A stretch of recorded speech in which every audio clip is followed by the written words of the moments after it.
आपको कुछ ऐसी जानकारियां दूंगा जिस चाहे वो गाड़ी का हो, दुकान का होगा कि लोक अदालत जो बिजली के बिल में कोई प्रॉब्लम हो जाती है, मान लीजिए कि आपका बैंक से कोई विवाद हो जाता है।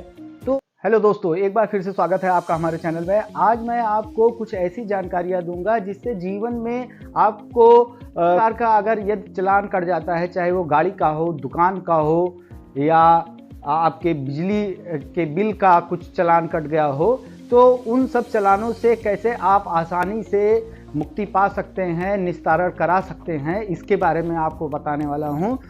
तो साथियों, आपको बताना चाहूँगा, आप सभी लोगों ने सुना होगा कि लोक अदालत जो कोर्टों पर शनिवार के दिन लगा करती है, वो हर तीसरे महीने लगा करती है।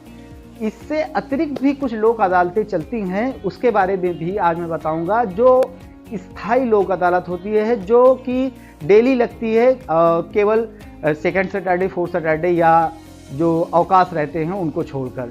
तो आपको बताना चाहेंगे कि जैसे मान लीजिए आपको बिजली के बिल में कोई प्रॉब्लम हो जाती है, आपको लगता है कि गलत तरीके से बिजली का बिल आ गया है, या आपका मीटर तेज चल रहा है, इस तरह की परेशानियां हो रही हैं, या आपको कोई इंश्योरेंस का क्लेम है और वो क्लेम सेटल नहीं हो रहा है, तो इन सब चीज़ों में, और साथ ही जैसे मान लीजिए कि आपका बैंक से कोई विवाद हो जाता है, तो इन सभी का निस्तारण स्थायी लोक अदालत के माध्यम से बहुत आसानी से कराया जा सकता है। और उसमें एक टाइम लिमिट भी दी रहती है कि विद इन टाइम लिमिट उसका निस्तारण होना तय रहता है। तो साथियों, शुरू करते हैं।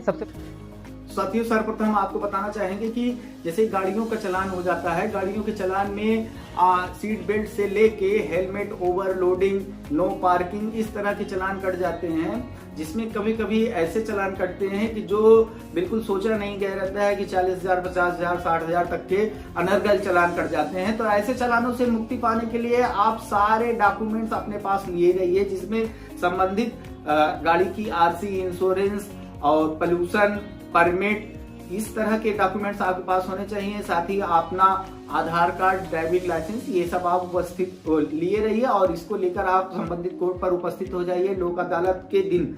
और लोक अदालत में किसी वकील साहब से मिल लीजिए और उनको अपनी पूरी बात बताइए, जिसमें आप चालान का प्रिंट आउट भी लिए रहेंगे। उस चालान के प्रिंट आउट में कुछ धाराएं लिखी रहती हैं, उन धाराओं में वो आपके डॉक्यूमेंट्स को भी वो जोड़े रहते हैं कि फला व्यक्ति ने ये डॉक्यूमेंट्स में अपने प्रेजेंट नहीं किए हैं, तो उनका भी चालान उसमें इंक्लूडेड रहता है। तो जैसे ही आप पूरे डॉक्यूमेंट के साथ कोर्ट पर पहुंचेंगे, तो वो जो धाराएं लगी रहेंगी, उनमें जो चालान का अमाउंट रहेगा वो तुरंत ही वो माफ हो जाएगा। तो ऐसे में क्या कि 50,000, 70,000, 80,000 का भी जो चालान रहता है वो 1,000, 1,500, 2,000 में हो जाता है। तो प्रॉब्लम वहीं आती है जैसे कि जिसमें प्रेजेंट नहीं किया जा सकता है, कि ओवरलोडिंग जैसी चीजों में, या हेलमेट जैसी चीजों में, या ओवर स्पीड अगर आप वो शो कर रहे हैं, ओवर स्पीडिंग में उनको प्रेजेंट करना पड़ता है, वो नहीं प्रेजेंट किए, तो ऐसे में भी आप मुक्ति पा सकते हैं। उसके लिए कोई आपको डॉक्यूमेंट्स देने की जरूरत नहीं है। साथियों, आप इसके साथ आपको बताना चाहेंगे कि जैसे बैंक का बकाया लोन रहे, तो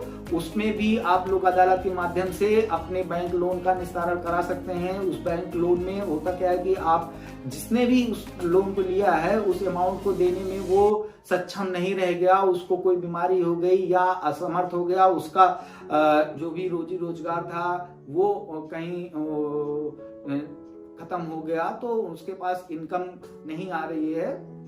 ऐसी स्थिति में क्या होता है कि लोग लोन नहीं अदा कर पाते हैं। तो लोक अदालत के माध्यम से आप जैसे ही आपको बैंक की नोटिस आए, आरसी आए, तो उसमें ये भी होता है कि आप लोक अदालत के दिन आप फला कोर्ट पर आ जाइए। तो आप कोर्ट पर जाइए, आप अपनी पूरी बात बताइए कि ऐसा ऐसा हुआ है हमारे साथ, इस वजह से हम नहीं दे पाए।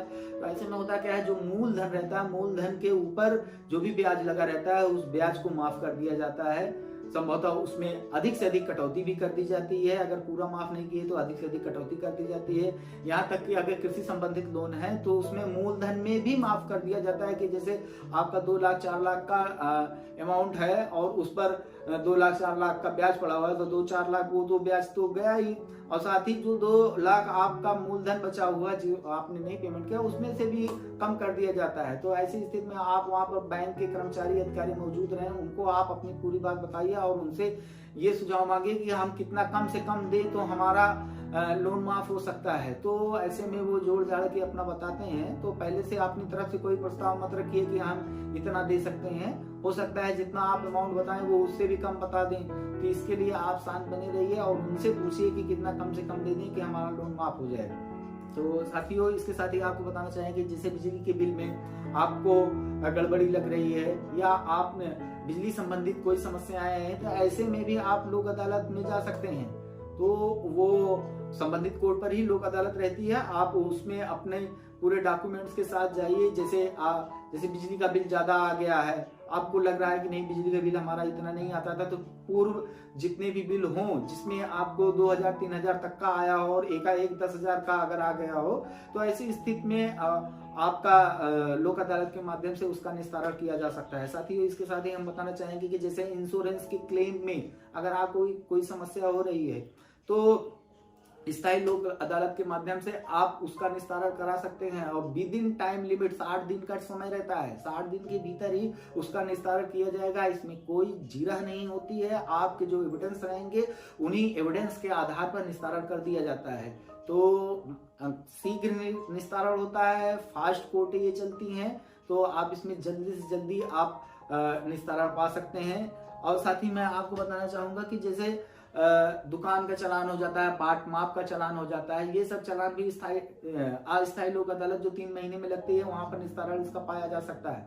और बहुत ही आराम से आपका जो पिटी केसेस भी रहते हैं, साथ ही जैसे फौजदारी की पिटी छोटे केसेस रहते हैं, उनका भी निस्तारण इसके लोक अदालत के माध्यम से किया जा सकता है कि उसमें 100-150 तक का वो जुर्माना लगेगा और आपका केस जो है वहां पर कन्फेस के आधार पर खत्म कर दिया जाएगा, जिसमें आप इस बात को एक्सेप्ट करेंगे कि हम मुकदमा लड़ने में सक्षम नहीं है और कन्फेस के आधार पर मुकदमे का निस्तारण चाहते हैं।